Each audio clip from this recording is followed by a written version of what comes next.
Assalamualaikum warahmatullahi wabarakatuh.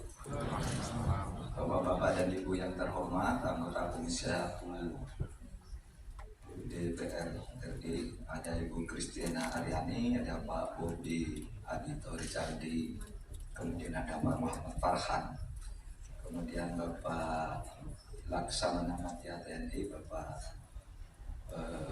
Dr. Aan Kurnia, Kepala Bakamla, Duta Besar Norwegia untuk Republik Indonesia, Excellency Madam Ambassador Roger Gibre, kemudian Duta Besar Jepang untuk Republik Indonesia, His Excellency Mr. Ambassador Kanasugi Edi, kemudian Bapak Asisten Operasi mewakili Kepala Staf TNI Angkatan Laut, Bapak Laksamana Moda TNI Kendrata. Ada juga Deputi Bidang Politik, Hukum, Pertahanan, dan Keamanan Bappenas, Bapak Bogar Widiatmoko, jajaran Deputi, staf ahli, dan staf khusus Kemenko Polhukam. Kemudian para pejabat pimpinan terima di kementerian, lembaga, dan pejabat yang mewakili menteri dan kepala lembaga, CEO dan co-founder Indonesia Ocean Justice Initiative beserta dua co-founder lain, Pak Mas Ahmad Santosa, Pak Laude Muhammad Sarif, Pak Yunus Hussein, dan saudara-saudara dari perwakilan berbagai kedutaan negara-negara sahabat serta dari berbagai perguruan tinggi dan lembaga swadaya masyarakat. Mari kita bersyukur kehadirat Tuhan Yang Maha Kuasa, karena kita pada saat ini bisa berkumpul atas berkat dan rahmat-Nya juga untuk mengikuti seminar tentang keamanan laut dengan tema pembangunan keamanan laut untuk mendukung pencapaian target RPJN 2025-2045. Nanti undang-undang RPJN-nya itu akan diserahkan atau diserahkan oleh pemerintah DPR itu tanggal bulan ini, tanggal 23 Juli. Seminar ini diselenggarakan oleh Indonesia Ocean Justice Initiative yang bekerja sama dengan Kemenko Polhukam. Saudara, Indonesia menempati peringkat 14 dari negara terluas dan negara kepulauan terbesar di dunia. Secara geografis, posisi wilayah NKRI terletak di antara dua benua, yaitu Asia dan Australia, dan dua samudra, Pasifik dan India. Maka dilihat dari luas wilayah perairan Indonesia, wilayah yurisdiksi Indonesia, dan jumlah pulau yang dimiliki sebanyak 17.508 pulau. Posisi secara geografis berdampak pada tingginya aktivitas kemaritiman dan kepentingan dengan segala permasalahannya, baik dalam skala nasional maupun skala internasional. Wilayah perairan dan letak geografis yang strategis dan kekayaan alam yang melimpah terkandung di laut juga mengandung potensi ancaman. Ini relevansinya dengan seminar hari ini. Ancaman tersebut didominasi oleh ancaman non tradisional seperti pelanggaran wilayah, penangkapan ikan secara ilegal, penyelundupan orang maupun barang, penyelundupan narkotika, pencemaran lingkungan, dan sebagainya. Tentu kita semua, terutama pemerintah, DPR, dan Presiden dengan segala aparatnya memiliki kewajiban untuk mencegah, menindak, dan menanggulangi segala ancaman terhadap keamanan, keselamatan, dan pelanggaran hukum di laut. Pada geopolitik regional Di kawasan Asia terdapat isu keamanan laut dan keselamatan pelayaran yang dapat memicu ketegangan di kawasan. Salah satunya misalnya sengketa Laut Cina Selatan dan klaim tumpang tindih atas fitur dan zona maritim. Secara umum, situasi geopolitik nasional sekarang ini cukup stabil. Namun Indonesia masih banyak menghadapi potensi ancaman yang dapat mengancam stabilitas nasional baik yang berasal dari dalam negeri maupun dari luar negeri. Selain itu, ancaman wilayah perairan dan yurisdiksi yang perlu menjadi perhatian adalah keamanan dan keselamatan laut dalam kaitan dengan perkembangan teknologi, sebagaimana dalam laporan Sekjen PBB tentang laut 3 bulan yang lalu, tanggal 14 Maret tahun 2023. Perkembangan teknologi kemaritiman juga akan memfasilitasi kriminalitas atau maritime cyber risk. Dengan mempertimbangkan kondisi tersebut, transformasi keamanan laut nasional perlu menjadi perhatian kita. Visi Indonesia Emas tahun 2045 dalam Rencana Pembangunan Jangka Panjang Nasional RPJPN, yang salah satunya adalah pembangunan di sektor kelautan yang keberhasilannya sangat ditopang oleh faktor keamanan laut.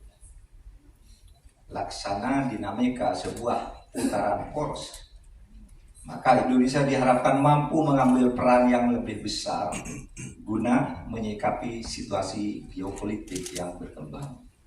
Hadirin sekalian, keamanan laut merupakan isu strategis yang menjadi perhatian pemerintah, dan Bapak Presiden telah memberikan arahan kepada kementerian dan lembaga yang mempunyai kewenangan di laut harus memiliki satu pemahaman yang sama dan di bidang keamanan bahkan kendali yang sama.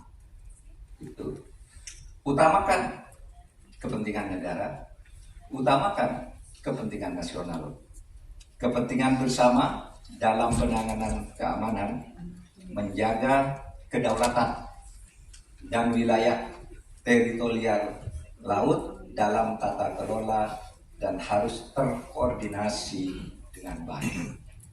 Oleh karena itu, kewenangan yang dimiliki oleh berbagai kementerian atau lembaga dengan keterbatasan sumber daya yang saat ini tersedia, maka pelaksanaan penjagaan keamanan, keselamatan, dan penegakan hukum di laut harus dilaksanakan secara sinergi dan terkoordinasi dengan baik sebagaimana saat ini telah diatur di dalam Peraturan Pemerintah Nomor 13 Tahun 2022 tentang penyelenggaraan keamanan, keselamatan, dan penegakan hukum di wilayah perairan Indonesia dan wilayah yurisdiksi Indonesia.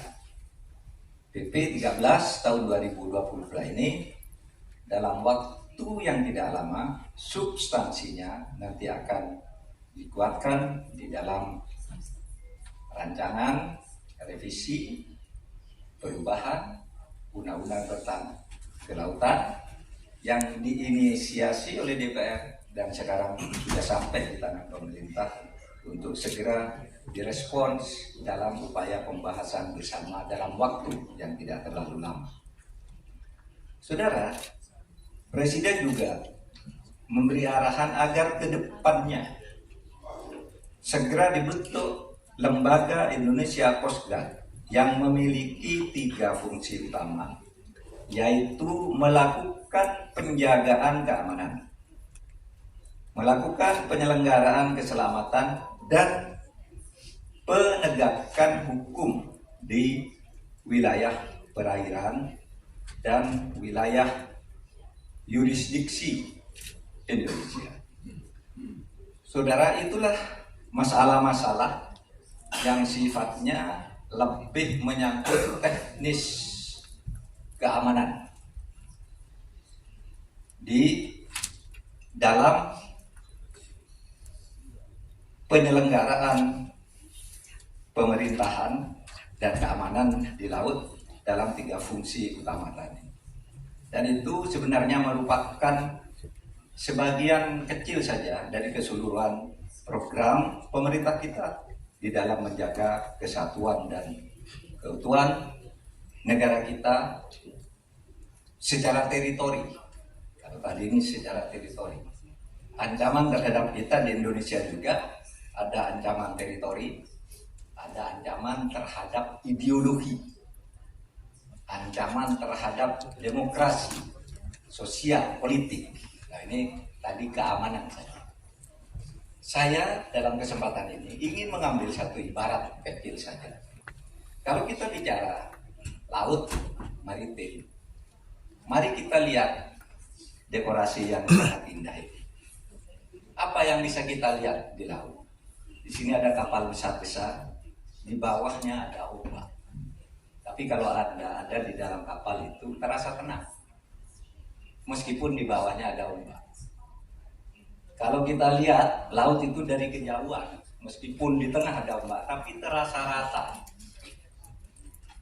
Saudara, kita bisa mengambil dari gambar ini bagaimana kedepannya itu selain membangun masalah keamanan tadi dengan 3 fungsi yang disampaikan oleh Presiden, bagaimana kita mengambil dari perspektif yang lebih luas lagi sesuai dengan tugas saya di bidang politik, hukum, dan keamanan.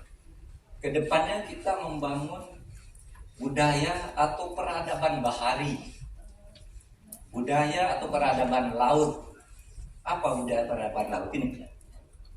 Budaya bahari itu perbedaan boleh ada, tapi jangan sampai membuat kita bercampur sampai hancur. Itu budaya bahari. Teknologi hanya akan mengarahkan, misalnya di kapal itu, teknologi akan tahu, jangan menuju ke arah sana, di sana ada gunung es.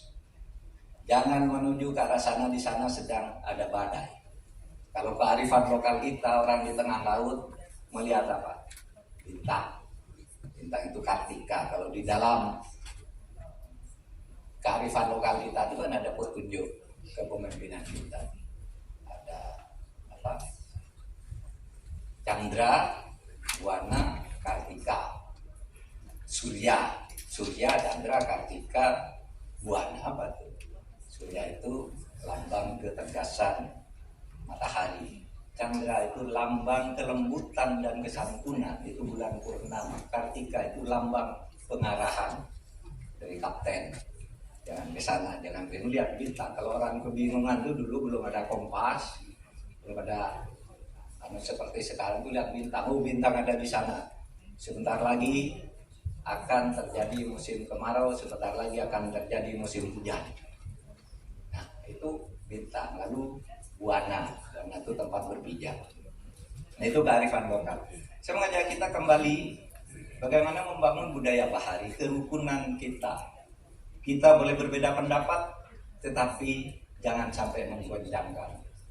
Itulah budaya bahari. Kita sekarang ini sedang ditimpa oleh penyakit budaya kontinen. Ada budaya bahari, budaya kontinen itu adalah budaya persaingan.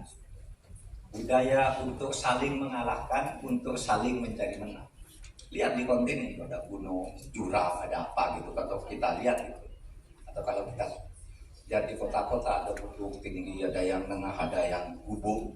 Tapi kalau bahari itu kelihatan indah. Sehingga kita tidak boleh kalah membangun teknologi di bidang keamanan, tapi di bidang demokrasi, ideologi, budaya. Kita supaya ikut dan mengembangkan budaya dan peradaban bahari, bukan budaya dan peradaban kontinen. Kalau itu harus diambil, dikombinasi, diambil yang baik-baik. Karena budaya kita itu pada dasarnya adalah budaya bahari. Nenek moyang kita itu orang pelaut. Budaya kontinen itu baru masuk ke Indonesia setelah penjajahan oleh dunia barat. Belum lama juga, sedangkan budaya bahari ini sudah ribuan tahun hidup di tempat kita. Saudara sekalian, demikian sebagai pengantar dari saya selaku Menko Polhukam. Saya memberikan apresiasi dan ucapan terima kasih atas penyelenggaraan seminar ini dalam rangka pembangunan keamanan laut. Semoga kegiatan ini dapat memberikan masukan terhadap kebijakan dan strategi penguatan keamanan laut dalam rancangan undang-undang tentang rencana pembangunan jangka panjang nasional tahun 2025-2045 yang saat ini sedang dikerjakan untuk segera disampaikan nanti ke DPR. Dengan mengucap Bismillahirrahmanirrahim, dengan izin Allah dan dengan semangat kita semua, saya buka seminar ini dengan resmi. Assalamualaikum warahmatullahi wabarakatuh. Baik Bapak dan Ibu